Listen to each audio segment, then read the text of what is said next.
I think that something that's really important for me, especially as somebody who cares about queer kids, is writing about chosen family. And Mina and Javi are that for her. That like I want queer kids to know that there are people who love them that much inside and outside of their houses. And so I always like to have a couple of good buddies hanging around. And I really like your good buddies, Becky.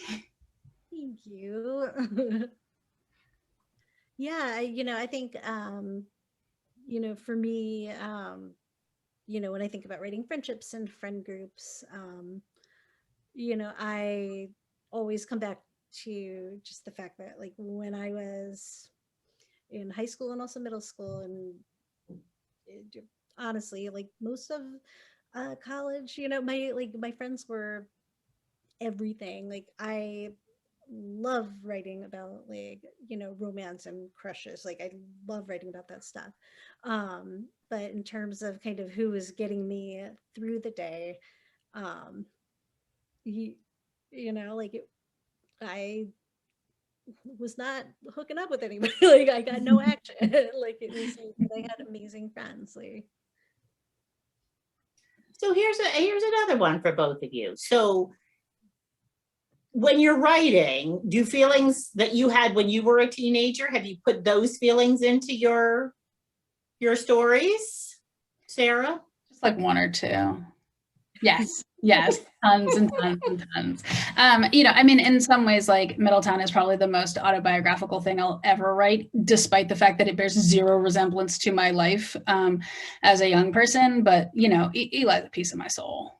And that's so that hence the difficulty in staying with her and wanting to write about basically anybody else. But she's very close to my heart. And all the feelings come up with it. And that was true with Sparrow too. I think that, when you, that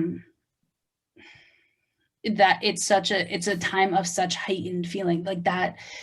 Being in 7th and 8th grade means having huge feelings all the time. And so, if you hopefully capture them, then you feel them too, at least for me. I don't know, Becky.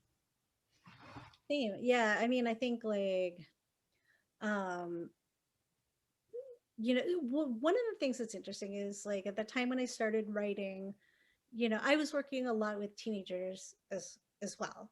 Um, and I think, what I remember hearing a lot of was that like, oh, that must help a lot. And it does in a way. Like there's a certain kind of like rhythm to the way like, especially like Gen Z teens and stuff talk. Not the same when I was a kid, but like so much of it, I'm like, when I think about kind of where I'm situated in the story, like that is like I am pulling that stuff like straight from 11th grade or whatever, wherever it is. Um, sometimes in ways that I don't even understand until it's like already on the page. Yeah.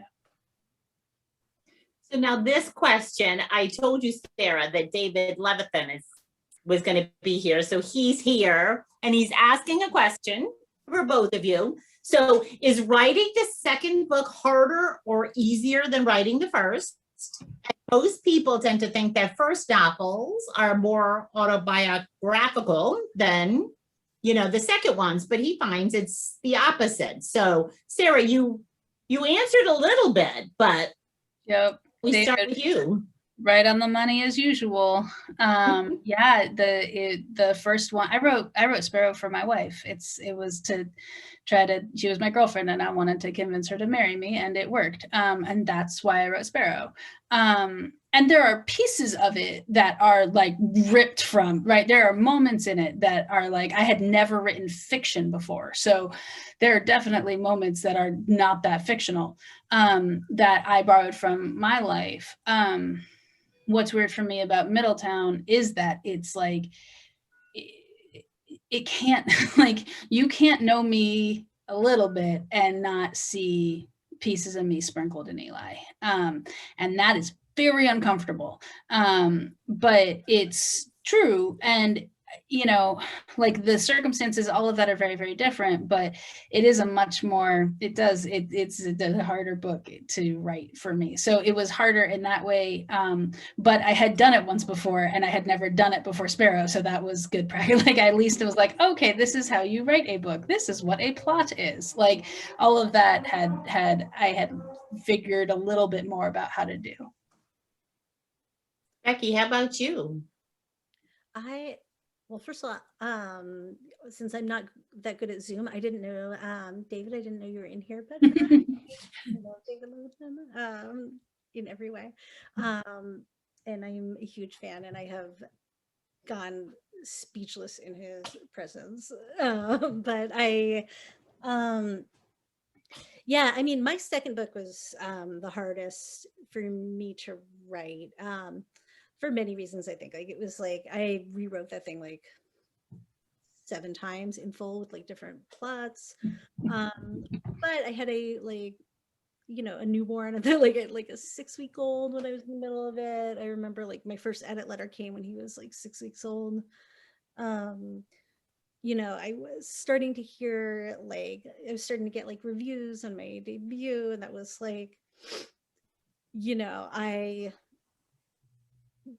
was not somebody who like took well to that. Like it was like every piece of feedback that came in was like weighted equally, you know. So I'm like, okay, well, all right, like this reviewer on Goodreads doesn't like love triangles, so I need to like keep that in mind. And like, you know, like this one, like yeah, so there's like a bunch of anxiety, but then there was definitely a lot of I don't like all my books have a lot of me in them in different ways. But my second one definitely you know, had a lot of just anxiety stuff, body stuff, and like um just total like the like what's wrong with me, why is everybody in a relationship except me when I want one so badly kind of stuff. That you know, was like a little raw, I would say. And makes them such gifts, just saying. Well, likewise. So Sarah, do you anticipate continuing the story? The characters are so relatable, and I found myself cheering them on. Thank you. That's terrifying. No, I had never, ever thought about it even for a moment. I guess I'll think about that now. I don't think so. I maybe, I don't know.